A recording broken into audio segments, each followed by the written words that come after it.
Hi, this is Tony Self. I'm a property manager and multifamily broker for Harcourt's Hunter Mason Realty, giving you some information about this upcoming motion on eviction protection. So initially when I saw the eviction protection and I received emails and I had colleagues reaching out to me, and what I read online was different than what I actually read in the motion itself. So I learned two things. First, don't freak out. And then second, take the motion that everyone's talking about and put it into the ChatGPT. So that's what I did. I took this motion here, the wildfire eviction, and it's eight pages. So normally we'd read all this, and which is fine. This is all good to read it as well. But then I also went ahead and I took it to our friend ChatGPT and summarized the PDF document, which is amazing because it takes the legalese, all the language that's in there, and just kind of makes it nice. You can have it summarized in different manners. So dropping that into ChatGPT, I asked it just to quickly summarize, and then this is where it wasn't as bad as I thought it was going to be.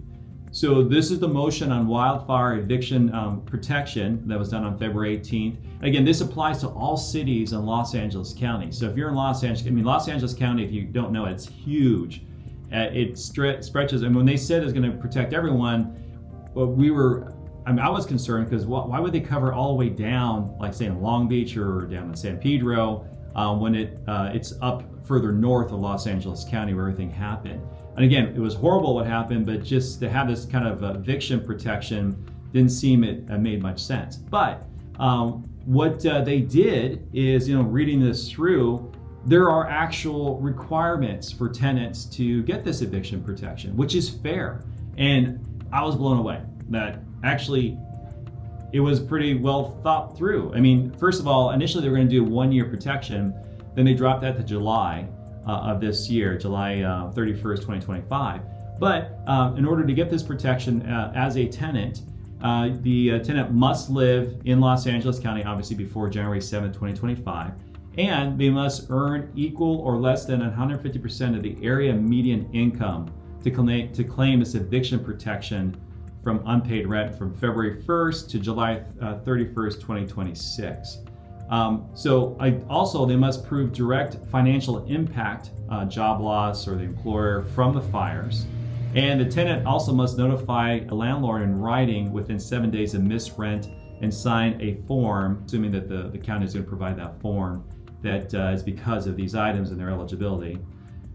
If they do that, the landlords cannot charge late fees, interest, or penalties, and then the tenants have 12 months post-protection to repay those rental debts. Now, landlords actually have some rights, which is good, that if they do feel that it's falsely claimed, they can dispute it. And again, one thing about tenancy, landlords and tenants is most owners and tenants are very fair. It's just the small that actually it's probably the very common thing, that just a few that make everything worse for everyone else. So we don't want to do evictions. We want to work with our tenants. Vice versa, the tenants, they pay the rent they expect to have, and if they have an issue that actually occurred because of what happened with the fires, then bring that forward to the owners. So in conclusion, this is good news. So first, don't read what you see, especially if it's kind of floating around there. And then second, look at the source and use our friend's ChatGPT to summarize that PDF document. So this is Tony Self with Harcourt's Hunter Mason Realty signing off and saying thank you for watching. If you have any comments, drop it down below, and please like and subscribe. We'll see you very soon. Take care. Bye-bye.